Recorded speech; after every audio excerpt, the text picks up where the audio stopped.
बिस्मिल्लाहिर्रहमानिर्रहीम। अस्सलामु अलैकुम वरहमतुल्लाहि वबरकातुहू। मोअज़्ज़िज़ नाज़रीन, 40 चीज़ें ऐसी हैं जिसकी वजह से हमारे घरों में बरकत नहीं होती, बेबरकती ही बेबरकती देखने को मिलती है। हम कितना भी कमा लेते हैं लेकिन हमारी ज़रूरियात पूरी नहीं हो पाती। यूँ समझ लीजिए कि हमारे घरों में गरीबी आ जाती है। वो 40 चीज़ें क्या क्या है जिसकी तरफ आम तौर पर हमारी तवज्जो नहीं जाती। शायद कि हम लोगों को मालूम भी नहीं होगा कि वो तमाम चीज़ें आपको आज की इस वीडियो में बताएंगे। लिहाजा आपसे गुजारिश है कि आप इस वीडियो को पूरा देखिए ताकि आपको पता चल सके कि आखिरकार वो 40 चीज़ें क्या क्या है जिसकी वजह से हमारे घरों में बेबरकती आती है, गरीबी आती है। आमतौर पर किसी भी गलती की वजह से इन 40 चीज़ों में हमारे ऊपर बेबरकती आ सकती है, हमारे घरों में बेबरकती आ सकती है। तो आइए जानते हैं वो 40 चीज़ें क्या क्या हैं। नंबर 1, गुस्लखाने में पेशाब करना, नहाने की जगह पेशाब करना। नंबर 2, टूटी हुई कंघी से कंघा करना। नंबर 3, टूटा हुआ सामान इस्तेमाल करना। नंबर 4, घर में कचरा वगैरह रखना। नंबर 5, रिश्तेदारों से बदसलूकी करना। नंबर 6, बाएं पैर से पाजामा पहनना। नंबर 7, मगरिब से इशा के दरमियान सोना। नंबर 8, मेहमान के आने पर नाराज हो जाना।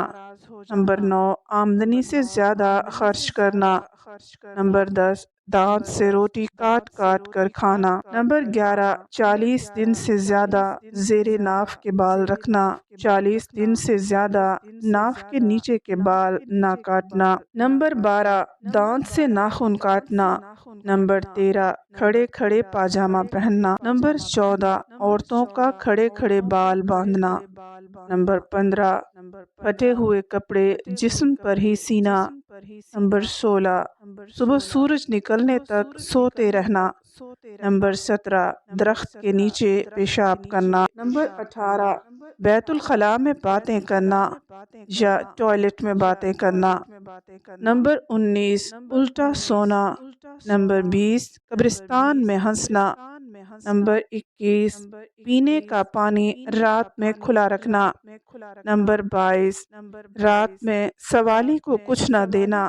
अगर कोई कुछ मांगने के लिए आए, बगैर कुछ दिए वापस कर देना। नंबर 23, बुरे ख्यालात करना, दिल में बुरे बुरे ख्यालात खुद ब खुद लेकर आना। नंबर 24, बगैर वुजू के कुरान मजीद पढ़ना। नंबर 25, इस्तंजा करते वक्त बातें करना, यानी पेशाब करते वक्त बातें करना। नंबर 26, हाथ धोए बगैर खाना खाना। नंबर 27, अपनी औलाद को कोसना यानी ताना देना। नंबर 28, दरवाजे पर बैठना। नंबर 29, लहसुन प्याज के छिलके जलाना। नंबर 30, फकीर से रोटी या फिर और कोई चीज़ खरीद कर इस्तेमाल करना या खरीदना। नंबर 31, फूंक मार कर चिराग बुझाना, कैंडल वगैरह बुझाना फूंक मार कर। नंबर 32, बिस्मिल्लाह पढ़े बगैर खाना खाना। नंबर 33, गलत कसम खाना, झूठी कसम खाना। नंबर 34, जूता चप्पल उल्टा देखकर सीधा ना करना, ऐसे ही छोड़ देना। नंबर 35, हालत जनाबत में हजामत करना। नंबर 36, मकड़ी का जाला घर में रखना। नंबर 37, रात को झाड़ू लगाना। नंबर 38, अंधेरे में खाना खाना। नंबर 39, घड़े में मुंह लगाकर पीना। नंबर 40, कुरान मजीद ना पढ़ना, घर में कुरान करीम की तिलावत ना करना। ये कुल 40 चीज़ें हैं। आपने इन 40 चीज़ों को गौर से सुन लिया, तो आप तमाम लोगों से गुजारिश है कि आप इसको सुधारने की कोशिश कीजिए। और एक बात याद रखिए कि इन तमाम चीज़ों को मैं किसी हदीस या कुरान से साबित नहीं कर रही, ये बुजुर्गों का अमल है। आप इस कश्मकश में मत रहें कि आप किसी हदीस से इन तमाम चीज़ों को साबित करें या कुरान करीम से साबित करें। ये बुजुर्गों का आजमाया हुआ अमल है। बुजुर्गों ने आजमा कर इन तमाम चीज़ों को लिखा है। ان تمام چیزوں کو بتایا ہے۔ اللہ تعالی ہم سب کو نیک اعمال کرنے کی توفیق عطا فرمائے، آمین۔